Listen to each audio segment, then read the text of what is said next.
Bismillahirrahmanirrahim. Assalamualaikum warahmatullahi wabarakatuh. Alhamdulillahirabbil alamin wa bihi nasta'in wa ala umuri dunya waddin. Wassalatu wassalamu ala asrofil anbiya'i wal mursalin wa ala alihi washabbihi ajmain, amma ba'du.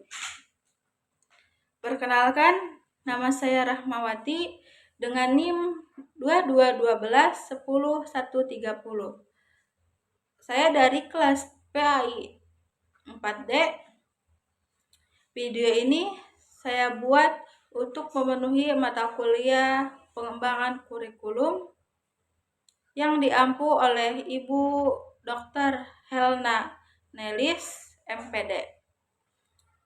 Baiklah, di sini saya akan sedikitnya menjelaskan pengertian hakikat pengembangan kurikulum dan macam-macam kurikulum. Pengertian hakikat pengembangan kurikulum. Menurut Syamsul Arifin, pada hakikatnya, pengembangan kurikulum merupakan usaha untuk mencari bagaimana rencana dan pengaturan mengenai tujuan, isi, dan bahan pelajaran, serta cara yang digunakan sebagaimana pedoman dalam kegiatan pembelajaran. Hakikatnya, pengembangan kurikulum meliputi konsep dan prinsip yang dievaluasi dalam proses peningkatan dan transformasi kurikulum sesuai dengan kebutuhan masyarakat dan perubahan waktu. Pengembangan kurikulum secara dedukatif dan indukatif merupakan dua model utama dalam mengembangkan kurikulum. Pengembangan kurikulum dedukatif fokus pada hal-hal bersifat umum dan khusus, sedangkan pengembangan kurikulum edukatif fokus pada hal-hal bersifat khusus ke umum. Hakikat pengembangan kurikulum melibatkan beberapa aspek, seperti yang pertama, pemahaman perubahan dan ketergantian yang diperlukan dalam kurikulum. Yang kedua, pemahaman kelompok-kelompok budaya yang berpengaruh terhadap kurikulum. Yang ketiga, pengembangan otonomi, pemikiran, dan kreativitas. Yang keempat, peningkatan pemahaman dan penanggulangan perubahan. Yang terakhir, pengembangan struktur kurikulum yang fleksibel dan sesuai dengan kebutuhan masyarakat. Pengembangan kurikulum tidak hanya mengacu pada satu model saja, melainkan terhadap banyak model yang bisa dijadikan acuan sehingga hasilnya bisa jadi sama ataupun sedikit berbeda. Macam pengembangan kurikulum.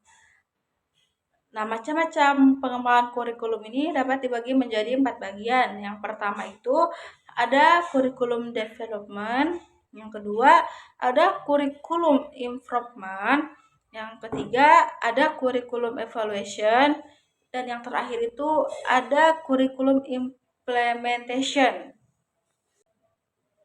Kurikulum development atau disebut dengan pengembangan kurikulum adalah proses perencanaan, pengembangan, dan evaluasi terhadap kurikulum dengan menerapkan mode sebagai acuan untuk mencapai tujuan pendidikan. Model pengembangan kurikulum ada dua. Yang pertama itu kurikulum dedukatif, yang kedua ada kurikulum indukatif. Pengembangan kurikulum dedukatif merupakan salah satu cara mengembangkan kurikulum yang fokus pada hal-hal yang bersifat umum ke khusus. Dalam model ini, pengembangan kurikulum dimulai dengan merumuskan tujuan, analisis tujuan, pengalaman belajar siswa, dan lain sebagai bagian dari 4 tahapan yang disediakan oleh Taylor. Pengembangan kurikulum dedukatif berbeda dengan pengembangan kurikulum indukatif yang fokus pada hal-hal yang bersifat khusus ke umum. Tahapan pengembangan kurikulum edukatif ada beberapa tahapan. Di antaranya merumuskan tujuan, analisis tujuan, pengalaman belajar siswa, perencanaan kurikulum, penerapan kurikulum, dan evaluasi.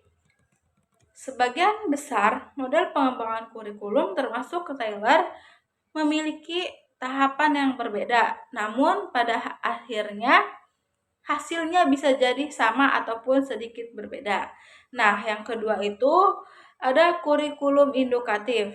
Pengembangan kurikulum edukatif adalah salah satu cara mengembangkan kurikulum yang fokus pada hal-hal yang bersifat khusus ke umum. Dalam model ini, pengembangan kurikulum dimulai dengan mengumpulkan data dan informasi tentang siswa, lingkungan, dan kebutuhan belajar siswa.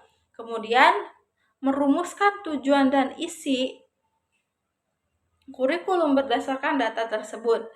Pengembangan kurikulum edukatif berbeda dengan pengembangan kurikulum dedukatif yang fokus pada hal-hal yang bersifat umum ke khusus.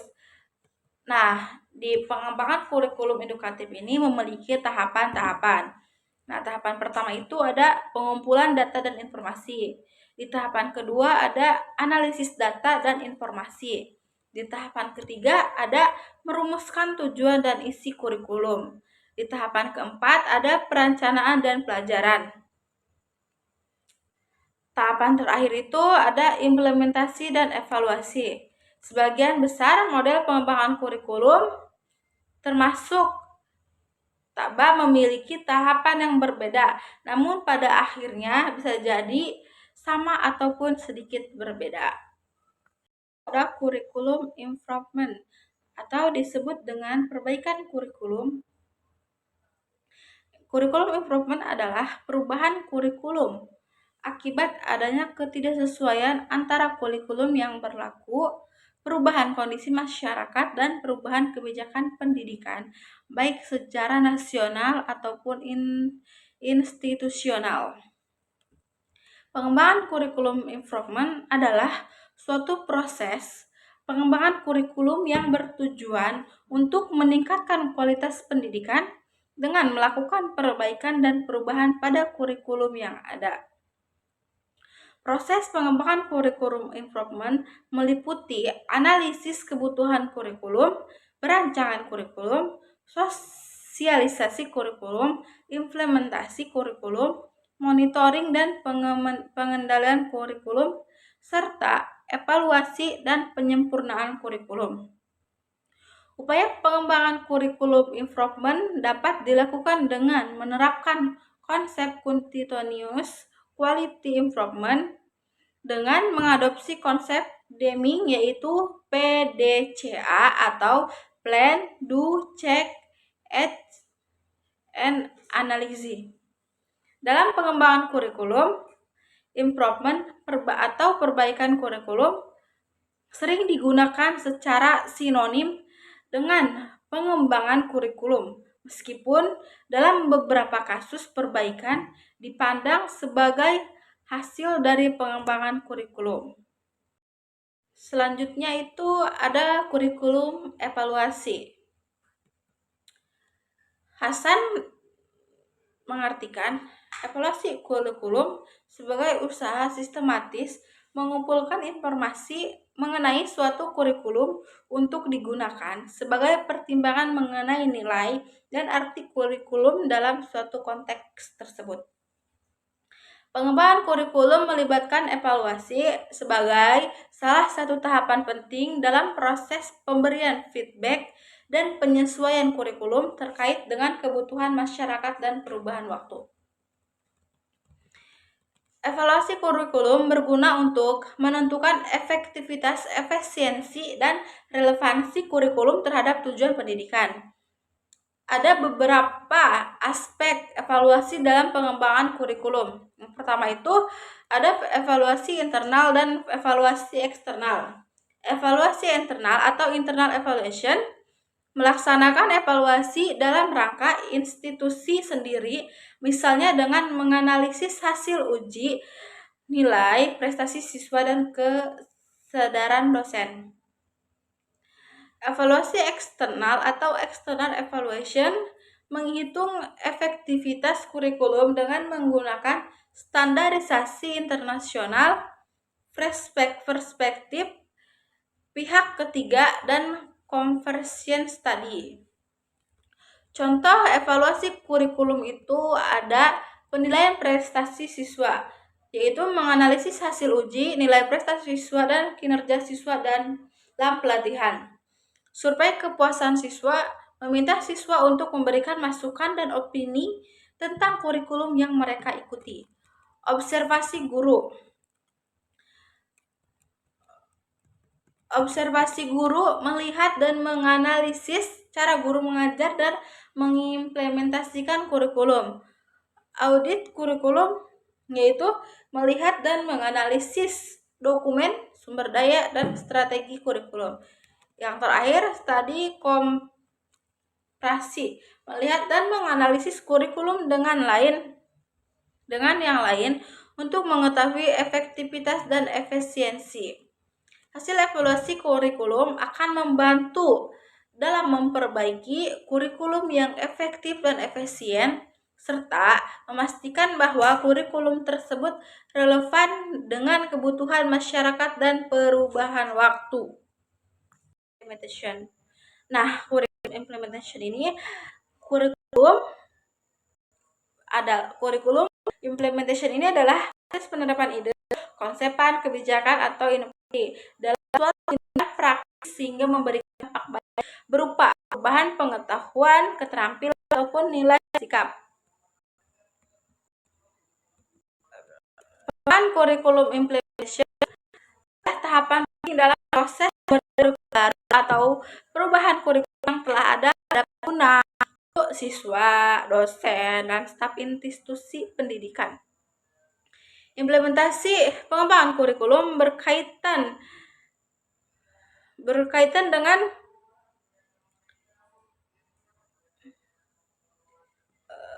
erat dengan evaluasi dan penyesuaian kurikulum terkait dengan kebutuhan masyarakat dan perubahan waktu.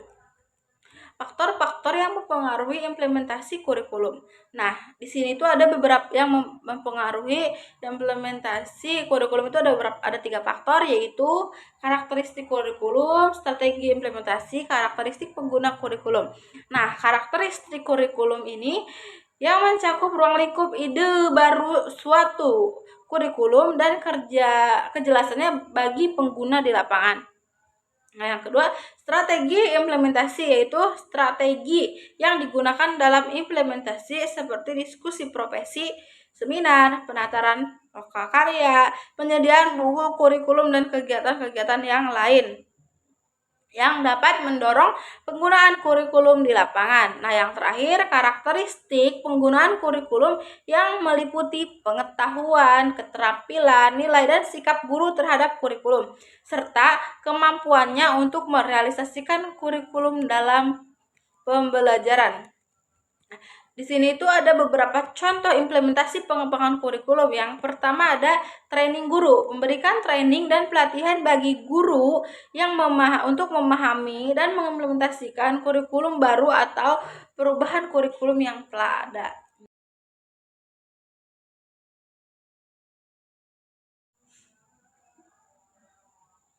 Seminar dan workshop. Organisasi seminar dan workshop untuk membahas dan mempersiapkan stakeholder terkait dengan kurikulum baru atau perubahan kurikulum yang telah ada.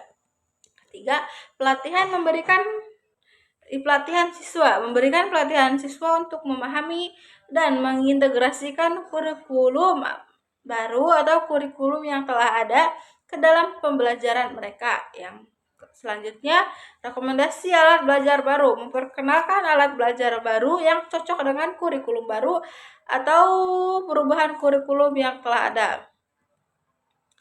Selanjutnya ada monitoring dan pengendalian. Melakukan monitoring dan pengendalian untuk memastikan bahwa kurikulum baru atau perubahan kurikulum yang telah ada benar-benar diimplementasikan sesuai target dan standar yang telah ditetapkan. Yang selanjutnya, evaluasi dan implementasi. Melakukan evaluasi hasil implementasi untuk mengetahui efektivitas, efisiensi kurikulum baru atau perubahan kurikulum yang telah ada. Implementasi pengembangan kurikulum harus dilakukan dengan transparansi, kolaborasi, dan komunikasi yang baik antara stakeholder terkait sehingga menciptakan kurikulum yang efektif dan efisien. Mungkin segitu yang dapat saya jelaskan pada hari ini. Sekian dari saya, kurang dan lebihnya banyak kurangnya. Saya pamit undur diri. Wassalamualaikum warahmatullahi wabarakatuh.